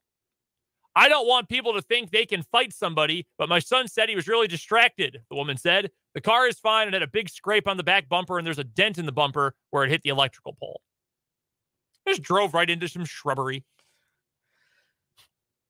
That's tough. A matter of feet. The carjacker took the victim's phone, but police pinged the cell after they found it and then found it in a dumpster on Alexander Street. We don't have time to tell the story that I would want to tell here about the time that I backed my mom's car almost down a ravine and got it stuck in the driveway of my prom date when I dropped her off at 2 a.m. on prom night. Oh, yeah. 2 a.m., huh? Well, after prom ran long. Yeah. I get it. Yeah, you do get it. Hey, I got home at like 4 after my prom. I get it. Definitely understand that. So anyway, yeah, I don't have time to lay that whole story out, but let's just say I understand. Sometimes you back up into a predicament and I can't get unstuck. We had to go get my mom's car the next day with like a tow rope and everything. Oh my God. I was stuck in a bird bath. which I had broken by backing over it. Not surprising. And a piece of rebar. It was all bad. Did you have to pay for it? No. Oh, well, that's nice. They were incredibly forgiving, and I guess broke more like dislodged. Okay, well, that's good. Yes, it was able to be relodged. Who wins for today? The man robbed his own son. Yeah, that wins today. I think that wins for the week, too. I think it does, too. We have a texter on the text line from the 620 who said that's the winner of all time. And we'll see about that, but I definitely think it wins today. Yeah, that one absolutely wins for today. That's an easy pick. It's our winner for What Is Wrong With You. We've got to get to a break here on the show. We'll come back. Michael Swain of Fog.net will join us on 580 Sports Talk.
Michael Swain joins us bottom of the 4 o'clock hour every single Tuesday for Jayhawk Weekly, sponsored by the 23rd Street Brewery in Lawrence. Go check him out at the corner of 23rd and Castle in Lawrence. Great place to watch a game, to hang out with friends, to have a beer. And if you are not traveling for the NCAA tournament, phenomenal place to go and watch KU's run through the NCAAs. That's at the 23rd Street Brewery in Lawrence. Michael, you lived up there in Iowa for a little bit when you used to cover Iowa State.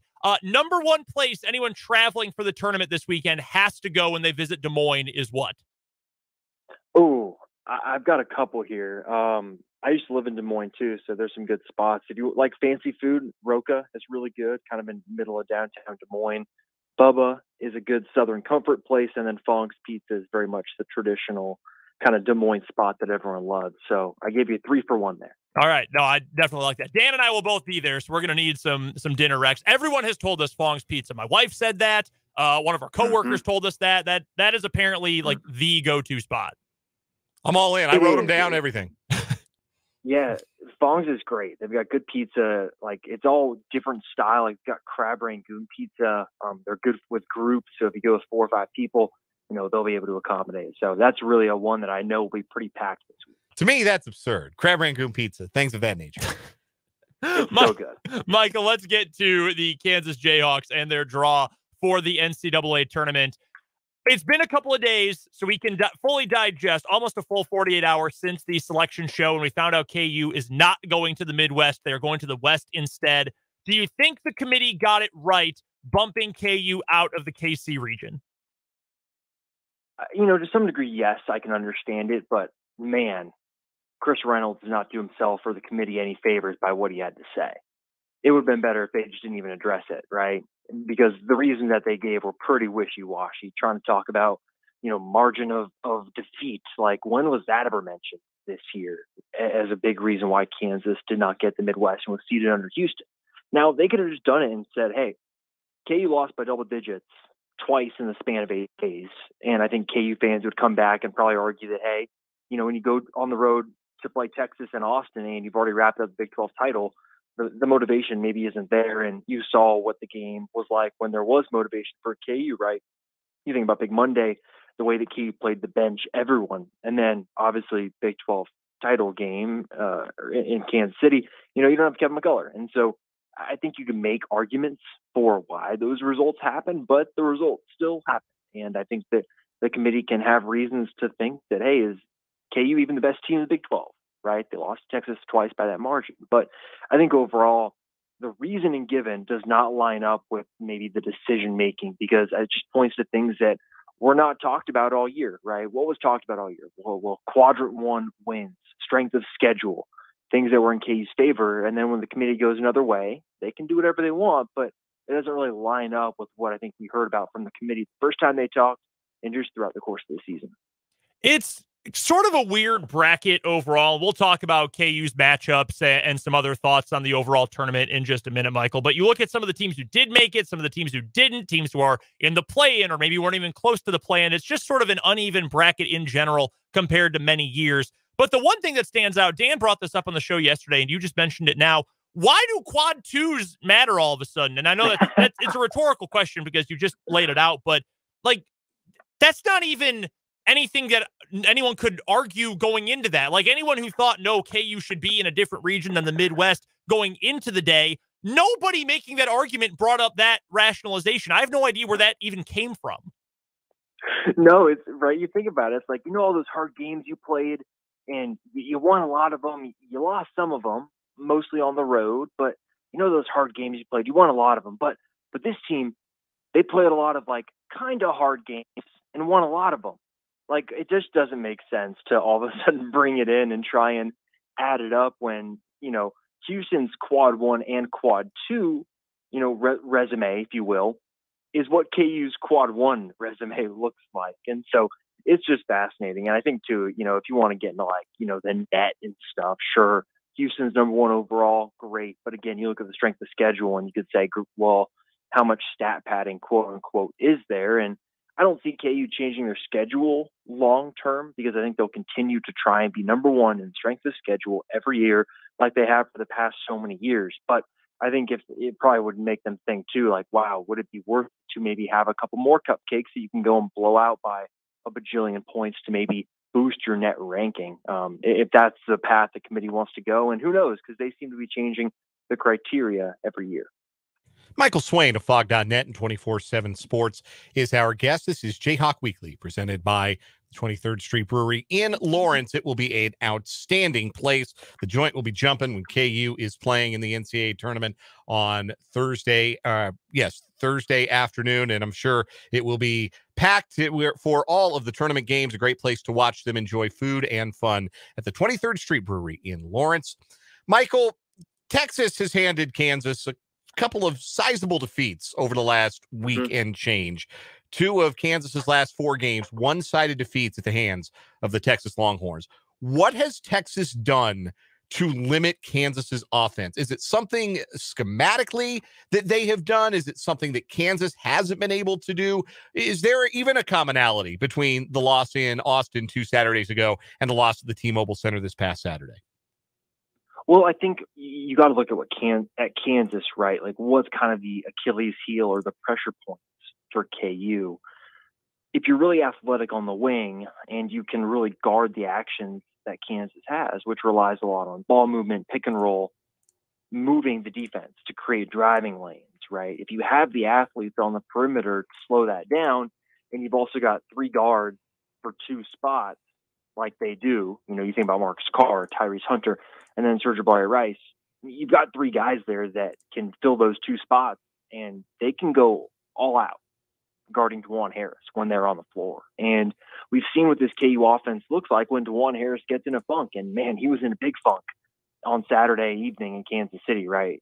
He did not look like the player we saw during that 7-game winning streak for KU. And so I think you put those 2 things together. You have the guard depth to really put pressure on DeJuan and make life hard on him, but then also the wing athleticism and the wing depth as well to make life hard on guys like Grady Dick. Kevin McCullough didn't play the 2nd game, but Kevin McCullough in the 1st game. And then really make it very stagnant. And I think Bill Self has talked about this a lot. I'm sure he'll talk about it tomorrow when he meets with the media. KU cannot be a stagnant team. They don't have the shooting, and they don't have the low post presence to be a stagnant team that can rely on one-on-one offense. They need ball movement and man movement. And so when they play some of these teams that have really good wing depth and really good guards, it really creates a tough situation for KU where they have to really emphasize, man movement and ball movement.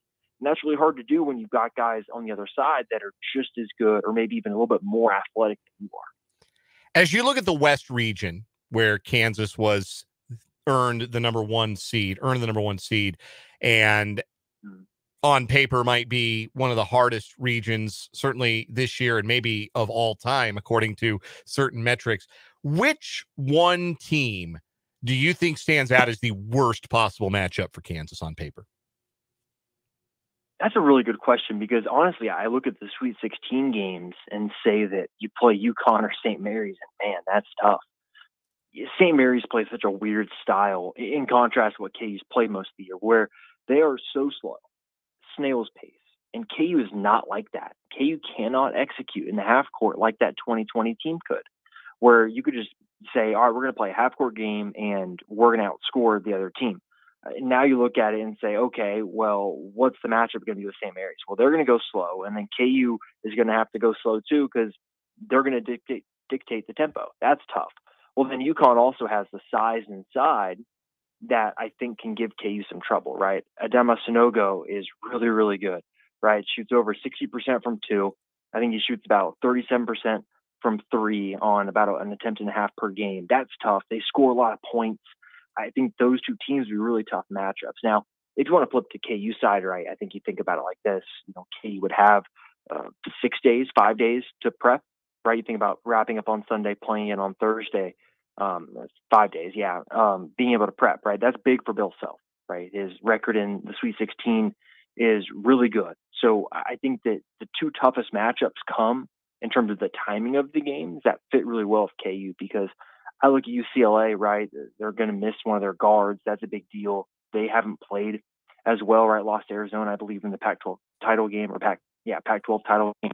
And then Gonzaga, they're just not the same Gonzaga of years past. So I really do look at this region and say that Sweet 16 game is going to be kind of the barometer for how far KU can go. Talking to Michael Swain from Fog.net, it's Jayhawk Weekly, brought to you by the 23rd Street Brewery in Lawrence here on 580 Sports Talk. Go check out Michael's great work at Fog.net. It's part of the 24/7 Sports Network, and you can find him on Twitter at mswain247. Michael, are you a bracket guy? Do you fill out a bracket, or are you part of the new wave of no, I'd rather not have any expectations? That's a really good question. So I used to fill out 4 or 5 brackets. Some of my friends know that I cover the sport and they ask me to.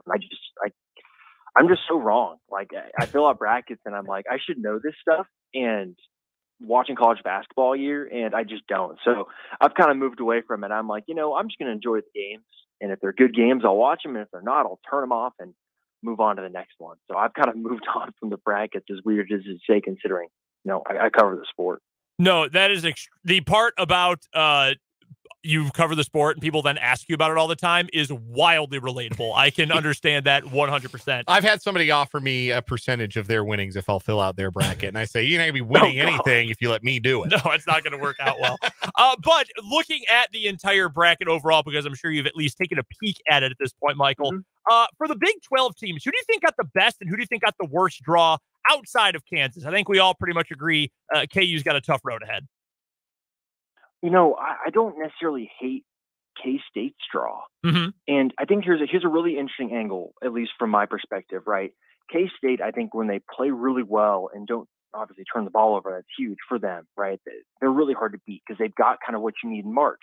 They've got the 1-2 tandem. They've got the guard that can shoot, can create, and can really do it all. And then they've got the kind of the forward and the wing that can get a shot at a time. I really like that. And then you look at the overall matchups that they can play against. I think they're a team that if they go up against Kentucky, I think that they'd be able to hang because they've got the big depth to go against Sheboygan. They've got the guards to put pressure on Kentucky's guards. And we've seen Kentucky plays like an NBA team, and they can get all out of sorts if it doesn't go right. And so I think K-State's got a good draw. I'll tell you what, TCU is so interesting to me. Obviously, they're not going to have Lampkin, but I think that they're a team that might be able to give Gonzaga some trouble. And if they beat Gonzaga, then I mentioned earlier, I don't think UCLA is a team that might be built to go very far, just given the injury that they have and then just recent form. But I think that those two teams stand out to me. Baylor's one that I just don't even know. If they show up and play like they did at times in January, like they could beat anybody and go to the Final Four. But if they play like they did down the stretch, that's hard to see them going far. And then Texas, I think, honestly, is probably going to be my pick to go to the Final Four out of the Midwest region. I just think they two are built for March, right? They've got the three guards for the two spots. They've got a good guy in Timmy Allen that can get his shot, and then they've got the big men in the middle. So I think Texas, for me, is probably, if you maybe pick one Big 12 team to go the furthest, I think it's Texas. All right, let's get your Final Four, Michael. What is your national semifinal pick as we start tournament play tonight? In fact, we've got two games coming up tonight in the first four. So before it all kicks off or tips off, who's your Final Four? Yeah, so let's start with, I think, the Midwest, right? I think with the West. I think UConn will go to the Final Four. I think it's a tough matchup for KU. I see that probably going to UConn's way. I've got Texas coming out of the Midwest. Out of the South, I have Arizona. And then out of the East, I'm going to go out on a limb and just say K-State for fun for the Big 12 to say two Final Four teams. And also, I'm terrible at brackets. So I'm thinking, like, what would I pick?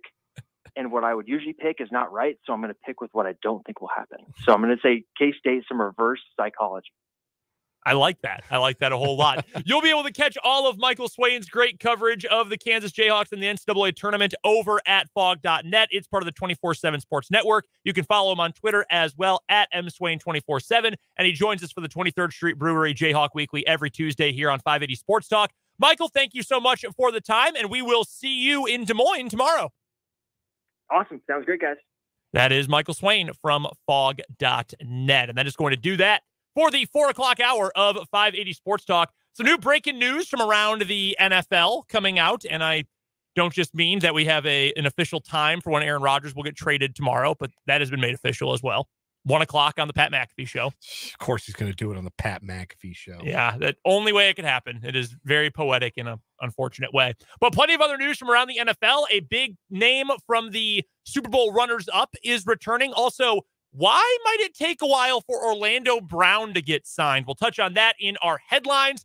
We just found out, just inside baseball here, we literally just found out in the last 10 minutes we are off at 5:30 today. So we've got you for another half hour. Don't forget to hit us up on the text line, 785-272-9429, and in the YouTube comments as well. We're back for another half hour, I guess, on 580 Sports Talk.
Hey now, final half hour of 580 Sports Talk going up on a Tuesday. I'm Brendan Dworzinski. That is Dan Lucero. And as I mentioned, at the end of the 4 o'clock hour, we completely forgot we have first 4 games on our airwaves tonight. So pregame begins at 5:30, and that is when we are out of here. We're taking off half an hour early so we can get you first 4 action. Which game is first, Dan? Do you know? I don't.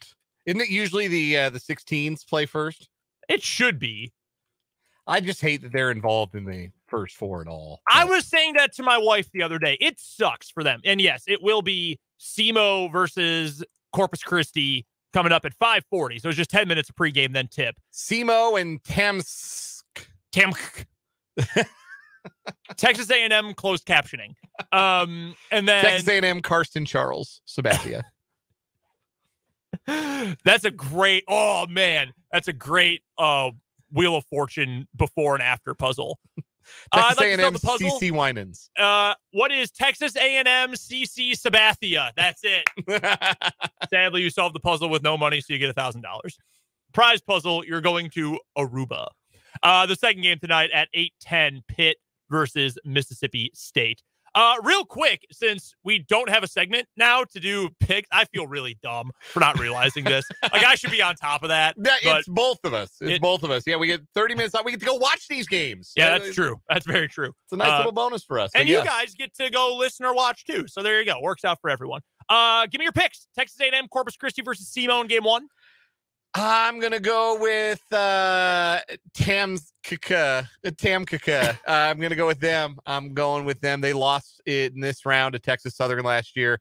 Most of those guys are back. I know they're down one of their best players, but they did win the conference tournament championship without him. Mm-hmm. So I think the Islanders get it done tonight. Yeah, I'm on the Islanders as well. Game 2, I'm taking Pitt over Mississippi State. I like the way Pitt's been playing. Mississippi State, are they good? Or do they just play so slow that other teams don't know how to play that slowly? Yeah, clash of styles, and I will go with Mississippi State in this one because I've got a coach who knows how to navigate the tournament with Chris Jans. He's pulled some upsets in the tournament before. I'm going to go with Mississippi State tonight. It's not a bad pick. They've been a good team. By the way, what's Ben Howland up to these days? He's not coaching. Good. I was just wondering. Yeah. Previously had been at UCLA and then Mississippi State before Chris Jans. All right, let's get to our 580 Sports Talk headlines because we've got a bunch to get to. We love your takes on anything we're sharing during our headlines on the text line 785-272-9429, YouTube comment section as well. Let's get to the NFL free agency news. Plenty has happened today. We'll get through as many of these as we can. Some significant names have signed new contracts. Let's start with the team the Chiefs beat in the Super Bowl. James Bradberry going back to the Eagles. How about 3 years, $38 million, $20 million guaranteed with another $6 million in incentives. So all told, the maximum value of the deal, 3 years, $44 million. This was a dude 2 years ago who no one wanted to sign. The Giants got him for nothing 2 years ago. The Eagles got him for fairly cheap this year. I guess it was 3 years ago to the Giants. The Eagles got him fairly cheap, and now they're paying him big bucks, but he had a good year. He had a good player. So I guess you could say the Eagles held on to James Bradberry. All right, Juju. Juju's going to give you a kickback on his next contract for making that joke. I guess they decided that his production was worth holding on to. No, keep going. You got this now. I guess ahead. The city of Philadelphia really has a hold on James Bradberry. Maybe we have to get out of here extra early. Maybe we'll get 50 minutes to pregame. It's not hard to grasp why they'd want to keep him.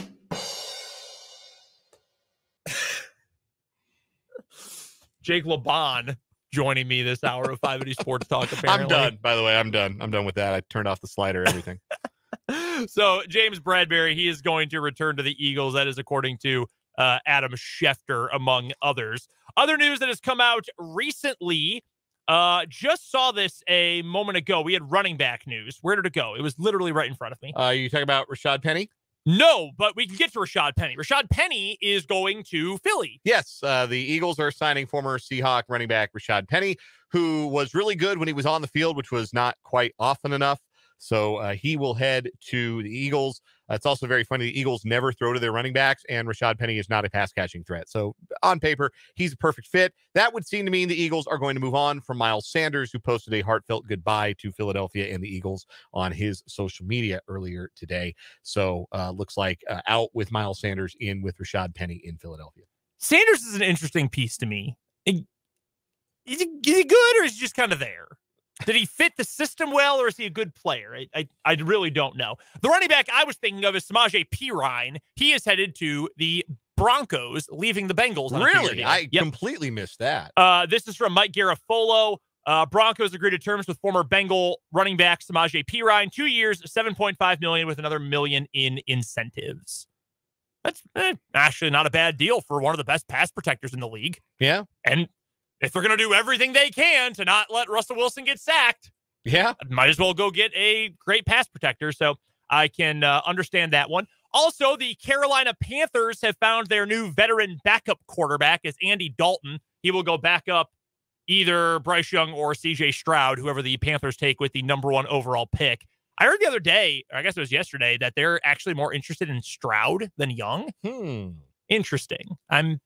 I prefer Young. I don't necessarily think Stroud's a bad prospect, but Andy Dalton will back up whoever is there. We also know, I think this was today, not yesterday, Jameis Winston is going back to the Saints on a 1-year deal in terms of quarterback news. The Colts are cutting Matt Ryan. That is not even remotely surprising. However, this is from Ian Rappaport. As part of the Colts trade to acquire Matt Ryan, his agent negotiated a new contract that included a $12 million guarantee for 2023 that was not in his previous contract. And Ryan gets that money no matter what. Whether they had cut him, traded him, kept him, no matter what, he got that $12 million.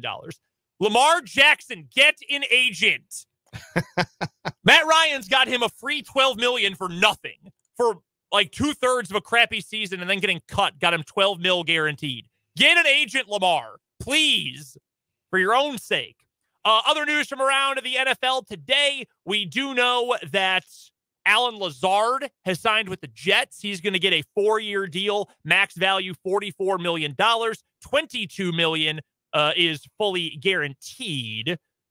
And those are the ones that have happened in the last couple of hours that I was aware of.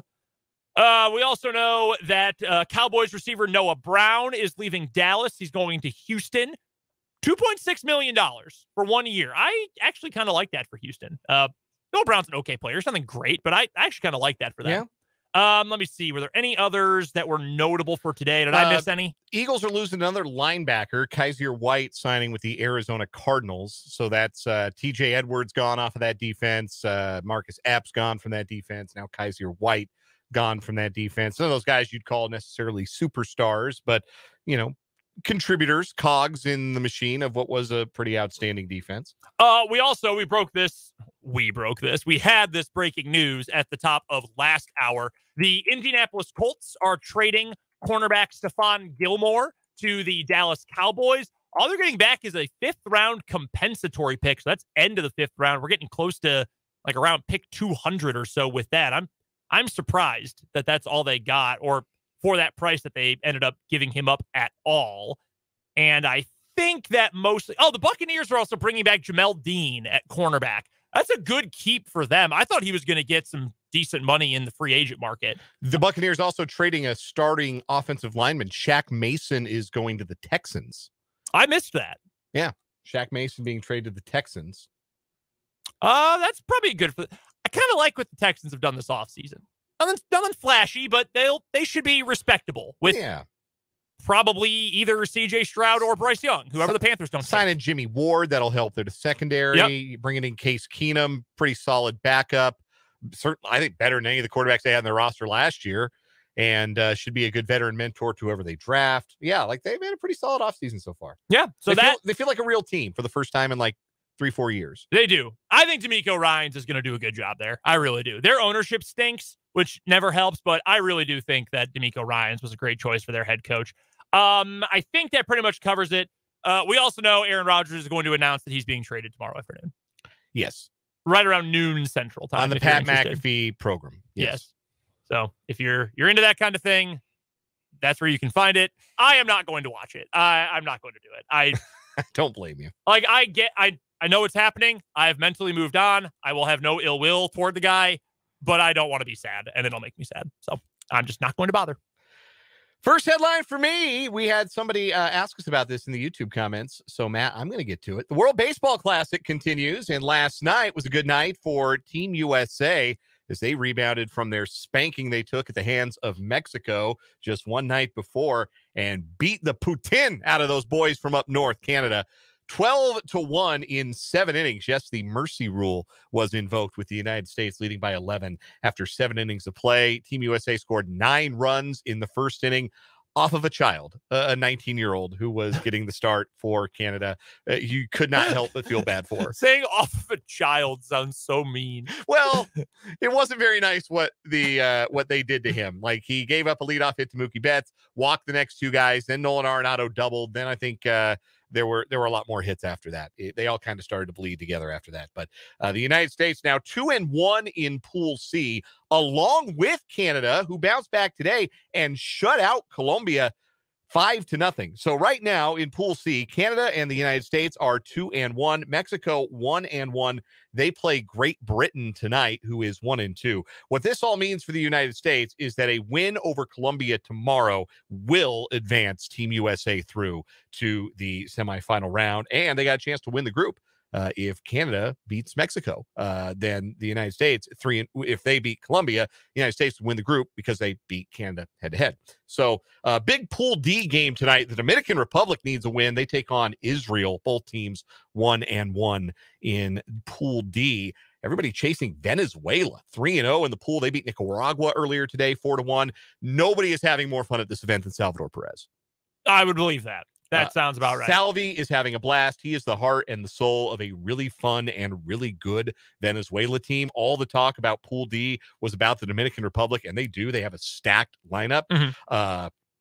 But they're 1-1. They've already got a loss. And one 21-year-old pitcher for Nicaragua went through their lineup and struck out the side against Juan Soto and Rafael Devers, and I forget who the other stud was that he struck out. And as soon as he got off the mound, one of Nicaragua's coaches, who was also a scout for the Tigers, was like, "Hey, we would like you to sign you to a contract right now." And so that's going to happen. Yeah, that's pretty freaking cool. Yeah, that was so cool. Yeah, so loving the World Baseball Classic. Off night tonight for Team USA. Israel and the Dominican at 6 o'clock.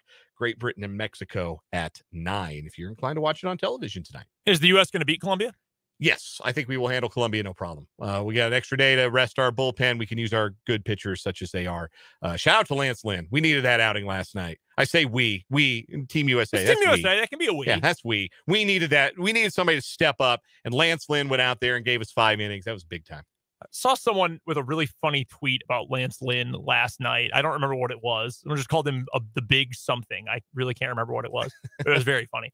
By the way, other quick NFL notes I wanted to get to you. I know Matt was watching, our resident Cowboys fan. The Cowboys are bringing back Leighton Vander Esch. That one just crossing the wire from Jeremy Fowler of ESPN.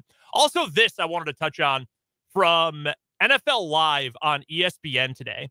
Adam Schefter brought up Orlando Brown Jr. or was asked about Orlando Brown Jr. And he said that the reason there might be a holdup with his signing is that the league, people around the NFL, view him as a right tackle, but he is still, a year later, adamant that he is a left tackle. He is going to play on the left tackle side. He's going to get paid like a left tackle. I am a left tackle. The rest of the NFL believes that he is indeed a right tackle who has just happened to play on the left side, and that's why there might be a holdup for him. If that is legitimately going to keep him from signing a big deal,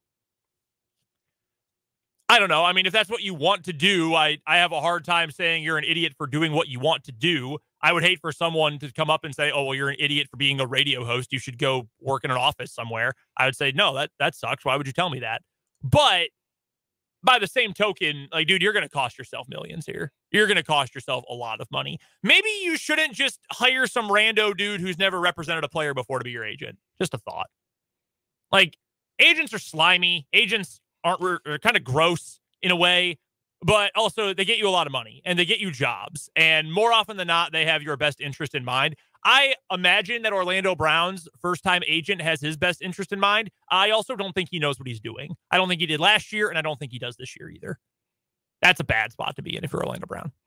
Yeah, and a bit of over inflation of his value in his own mind and the mind of his agent, and it's going to cost him some money. Yeah, no doubt about that. Any other headlines for you today? No, I think that's a good place to call it, but I do want to emphasize to people that we are getting off the air early today because the madness begins tonight, and this March you should take your first shot at college hoops with FanDuel Sportsbook because you can get 10 times your first bet amount in bonus bets. That's up to $200. That's right. Just bet $20 on the bracket, and you'll land $200 in bonus bets, win or lose. That's $200 you can spend betting everything from the money line to the point spread to that 5 versus 12 seed matchup you've been eyeing. All on an app that's safe, secure, and super easy to use. There's no better place to bet the tournament than FanDuel Sportsbook. Sign up today by going to FanDuel.com/Lucero. That's FanDuel.com/LUCERO. And make every moment more with FanDuel all tournament long. You must be 21 and present in Kansas. First online real money wager only. $10 deposit required. Refund issued as non-withdrawable bonus bets that expire in 14 days. Restrictions apply. See full terms at FanDuel.com/sportsbook. FanDuel is offering online sports wagering in Kansas under an agreement with Kansas Star Casino, LLC. Gambling problem? Getting help is your best bet. Call 1-800-522-4700 or visit ksgamblinghelp.com. One quick note on the tournament. I am going to, these numbers are from a sports book that will not be named. Can you guess what first round matchup has the highest number of individual bets on it? Which first round matchup? Which first round matchup? This one is near and dear to your heart. Furman and Virginia. Furman plus 5.5 has the most tickets. I love that. It also has the most handle bet on it by the public. Wow. So the most money and the most total number of bets on any first round game, Furman plus 5.5. The others, by the way, that are getting the most bets overall, Arizona State in the first 4 coming up tomorrow night. Against Nevada, yeah. And UC Santa Barbara plus 10.5 versus Baylor. Fascinating. Interesting. For the record, everyone, Texas A&M is minus 3.5. With a total of 157.5, which has gone up 4 points since this morning. That is a lot. That is a lot of points, but those two teams play super fast. Yes, they do. Pitt, Mississippi State, the total in that one is 133.5, going to be a very different basketball game. Mississippi State, 2.5-point favorite. So that's around like 166 to 164 or so. Yeah, 67 to 65, something like that. Yeah. Okay. Interesting to note. By the way, one final time, we have to get to a commercial break here before we get out of here, but I do want to remind you, go to our website. It's 580wibw.com. On the left-hand side of the page, you will see a small green square that says Basketball Mayhem. That is where we are doing our bracket challenge event. Click on that. You just have to put in an email address and a password. You make it up on the fly. Does not matter what it is. Fill that out. It is a free bracket challenge. You can compete against myself and Dan, against Jake, against Fulton, and against your fellow listeners as well. It's free to enter. You have bragging rights against us if you beat us. And if you get a perfect bracket, you have a chance at $1 million. It is free to sign up at our website, 580wibw.com. Let's get to a break. We've got the final word after this on 580 Sports Talk.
Time to wrap up a shortened edition of 580 Sports Talk with the final word before we get to some first four action tonight. Dan, you're first. You know, it's a transaction that'll probably go under the radar in 31 other NFL markets or even locker rooms, but I love the Chiefs bringing back Turk Wharton for another year. Thought he was really primed to break out and looked on the verge of breaking out this past season before he tore his ACL in week 5. All accounts are he should be good to go for training camp, and if he is, I think the Chiefs are going to have a very effective part of their defensive tackle rotation back for 2023. Very glad to see the Chiefs do that business with Wharton. Speaking of the Chiefs, my final word, our pal Matt Verderam put out on Twitter today that the scuttlebutt around the combine was that Juju Smith-Schuster was going to claim or go for about $12-ish million on the free agent market. He was the best guy available. Well, one guy right behind him, Allen Lazard, $11 million a year. Another guy right behind him, Jacoby Myers, $11 million a year. Juju should be right about that $12-13 million price range. That should absolutely be within the Chiefs' range. That'll do it for 580 Sports Talk today. Again, go to our website, 580wibw.com. That's where you can find the podcast version of the show. And go to the left side of the page, click on the green square, sign up for our Basketball Mayhem tournament. It is free to enter, and a perfect bracket can win you $1 million. You can compete against Dan, myself, our entire crew. That's at 580wibw. Click on the green square on the left-hand side of the page for Basketball Mayhem. We'll join you tomorrow at 3 o'clock from Des Moines and coverage of the NCAA tournament on the Lewis Toyota Road to a Championship. Until then, for Dan, I'm Brendan. This is 580 Sports Talk.